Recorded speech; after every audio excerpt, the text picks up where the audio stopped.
So, we will talk now of this eating disorder called anorexia nervosa.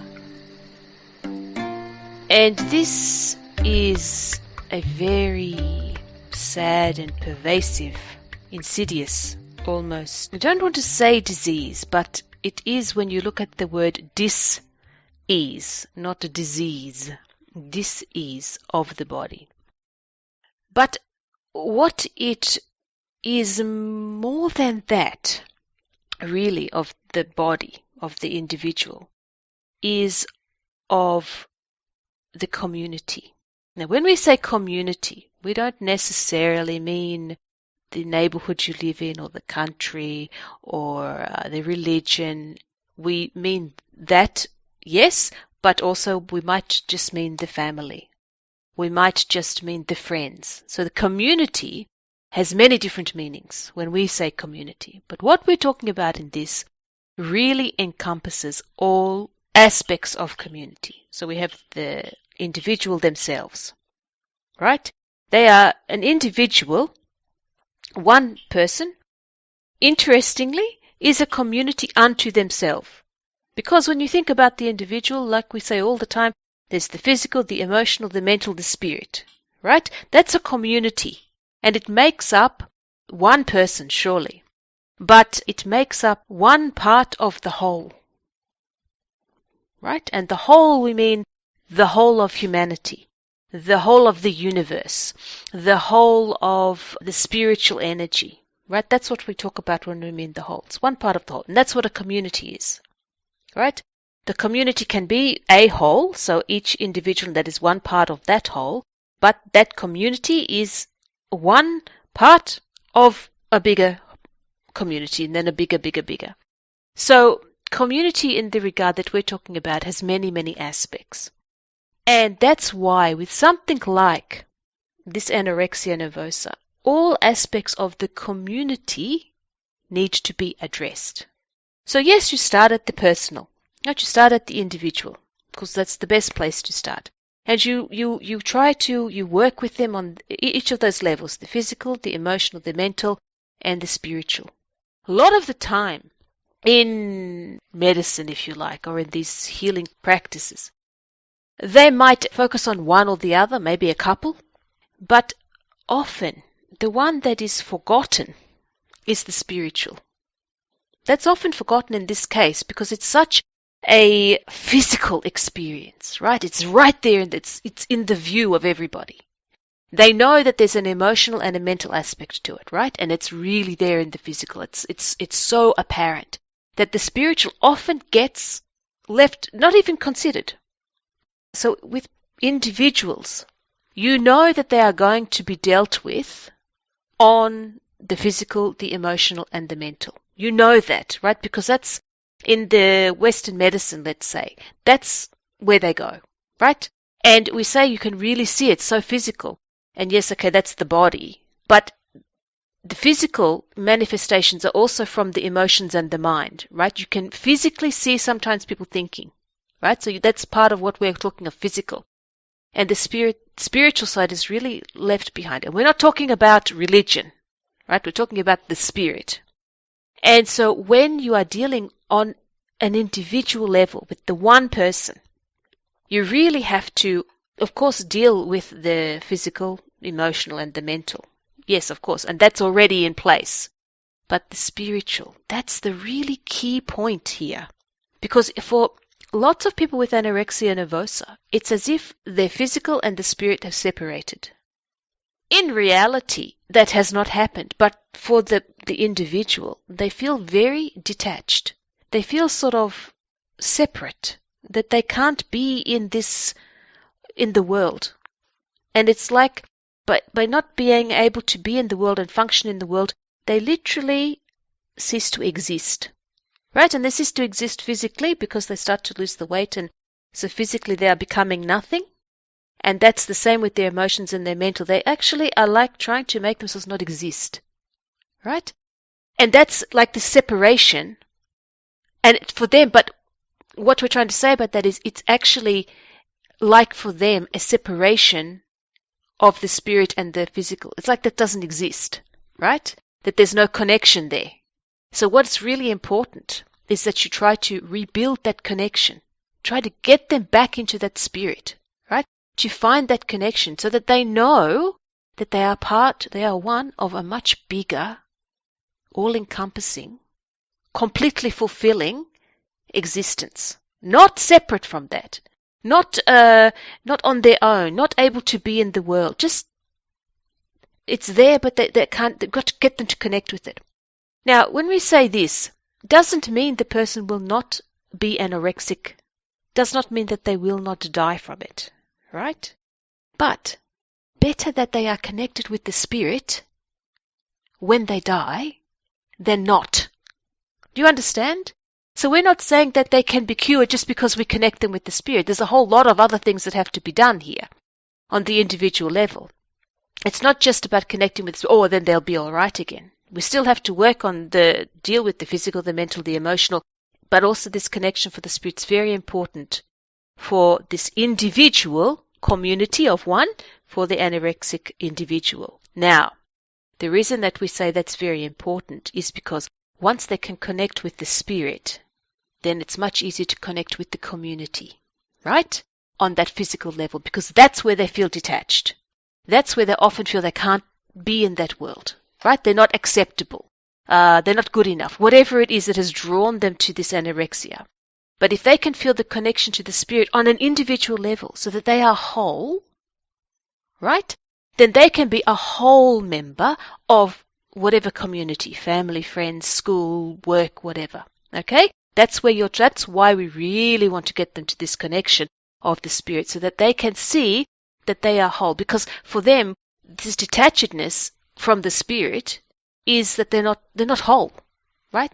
They're not, as we said, in reality, they're not detached from the spirit. But because they don't feel whole, good enough, or enough even, they have this feeling of detachedness, not just from community, but from their spirit. So that's why you want to really get that connection of the spirit together for them, so that then they can say, oh, I am whole. If I am whole, then I am a whole member of my community. And then it's easier for them to be able to acknowledge their wholeness and their enoughness, if you like.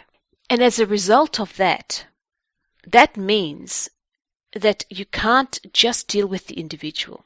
Right? You start with them and you get them to that connectedness with their spirit so that they can come and be connected with their community on a physical level. But you have to work with the community. Now, if their closest community, the one that they are absolutely involved in, is the family, that's where you go. If they are in other communities, whether it be school, whatever, you have to go there as well. Because anorexia nervosa, that's why we say it's pervasive, it's insidious, it's not just the individual, right?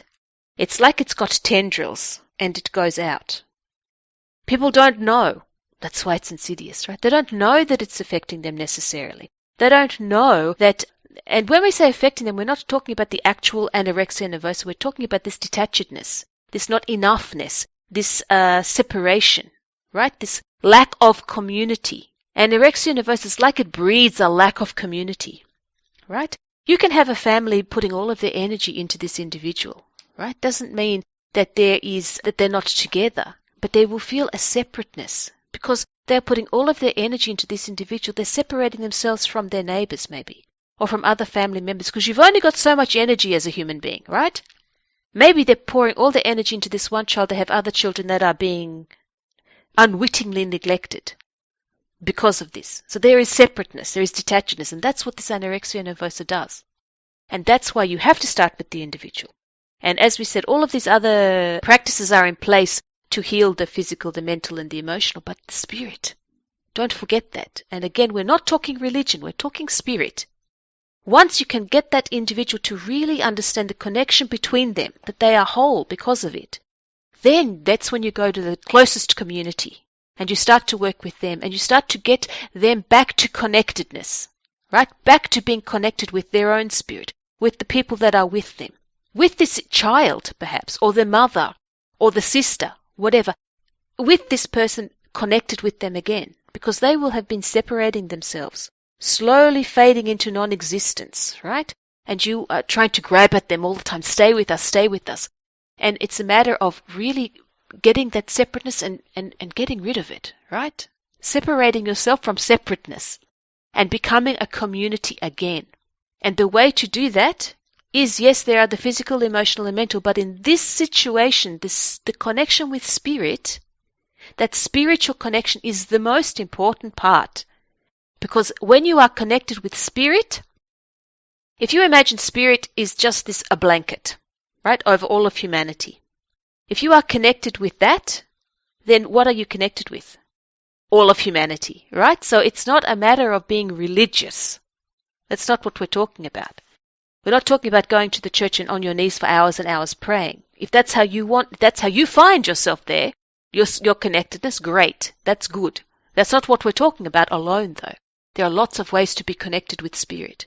And really what we're saying is you're connecting to that collective consciousness that is not just human, but is energy, right? Is that cosmic energy, that spirit that's there that everybody knows or has this feeling about. And once you can connect with that, you've connected with everybody. So then you can really feel this connectedness within your small community. Then you can take it out to the bigger community, right? If that's what you want to do. Maybe, though, the healing will be able to take place in that small community. But if that individual has driven themselves, has felt so separate and detached from community that they have driven themselves into this physical state of anorexia nervosa, take them out of their very secure community, their family, let's say, put them into some other community, they may revert. That means you have to work on the communities that they're going to be involved in until that person is strong enough to really stand themselves in that community and understand their wholeness, right? Because this is a long path. So, anorexia nervosa is, as we said before, is pervasive, it's insidious, and it's a very sad dis-ease. But if people who have it, or family members or friends who have it, if they can be seen or can be shown that there is a connectedness that they are not acknowledging or not reaching for or not understanding, that they can connect with that. It's like a shower of warmth. You know, it relieves them. It gives them succor, if you like, because they are feeling like they're on their own, right? And it's too much for them. Even if they have a loving family, it doesn't make any difference. Loving friends, they still have this feeling of separateness. So it's very important that they be covered like this, like as we said, the warm water coming down on them, relieving the stress and the tension. Right? But you turn a shower off, right? You still have to be able to make yourself warm. That's the key, right? So that's why we say you start with the individual, then you go to the closest community. You may want to stop there, but if that individual is going to another community, you have to make sure that community is prepared, right? That they are also with spirit, that they are also connected, so that when this person comes in, it's like they're going from one warm bath to the next warm bath. You can't leave them to fend for themselves until they are very confident, right? And very together with themselves. Then you can. But these people need to be nurtured. They need to really be nurtured and to cosset them along and to cover them with the warm blankets. They need that, right? They really need it. They may try to resist it. You cannot force them. But once they feel that connection with spirit, it's much easier to keep them in the warm blanket and pass them to the different communities that are also in these warm blankets. Yes? Thank you. Blessings to you, our friends. We are the Ancestral Medicine Women, healing from the past for the present and the future.